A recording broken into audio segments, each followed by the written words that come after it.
นะคะ ไม่ใช่ความฝันเป้าหมายนะคะเป็น president ให้ได้ไม่เกินอายุ18 ปีค่ะตบมือค่ะเมื่อก่อนเคยทำอะไรเมื่อก่อนเป็นแม่ค้าขายข้าวโพดคั่วค่ะไม่ใช่ละเรื่องจีค่ะลงไป50,000ตอนนี้ก็จริงเรียบร้อยแล้วเพราะว่าเอาเงินที่ได้จากขายป๊อปคอร์นค่ะมาลงโกเรียบร้อยแล้วค่ะแล้วก็ลงกับเงินเก็บอันเก่าด้วยขายป๊อปคอร์นเดี๋ยวลงโกไม่ได้เพราะว่ารายได้ไม่ถึงนะคะก็เดี๋ยวจะเล่าประสบการณ์ให้ฟังก่อนเลยนะคะคือทำไมมันเอ็กโคเอาเอ็กโคลงนิดนึงค่ะไม่มีเอ็กโคได้ไหมอ๋อไม่เป็นแบบนี้เองอ๋อค่ะคือปิดโกวันแรกก็ฟีดมากเครื่องฟีดสตาร์ทติดง่ายมากคือหาเพื่อนในเน็ตนะคะใน Facebook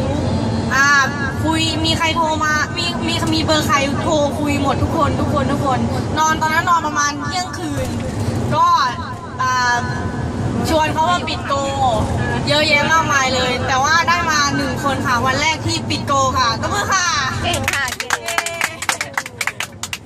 ค่ะแล้วตอนนี้กลับไปตั้งเป้าหมายให้ได้ก็คือถ้าจะเป็น president ภายใน2 ปีคำนวณมาแล้วว่ากลับไปวันนี้จะต้องหาโกปิดให้ได้ซ้าย6ขวา6ค่ะส่วนขั้นต่ำนะคะถ้ามันไม่ได้จริงๆเลยวันหนึ่งจะต้องไม่ต่ำกว่า2 โกค่ะแล้วก็เอาจริงมากสุดยอดแล้วก็อัดคลิปแล้วค่ะคือมันทำหลักฐานพี่ตั้งทำหลักฐาน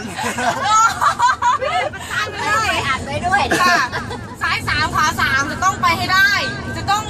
ได้ระบบอะไรเขาเรียกว่าอะไรนะอีเวอร์เรตเข้ามาอยู่ในมือถือตัวเองจะได้ปิดโกได้อย่างรวดเร็วเหมือนหมอปานีค่ะแล้วก็กลับไปนี้เพื่อนๆมีใครมาถามมีใครมาคุยจะคุยเรื่องแต่ J&C ค่ะ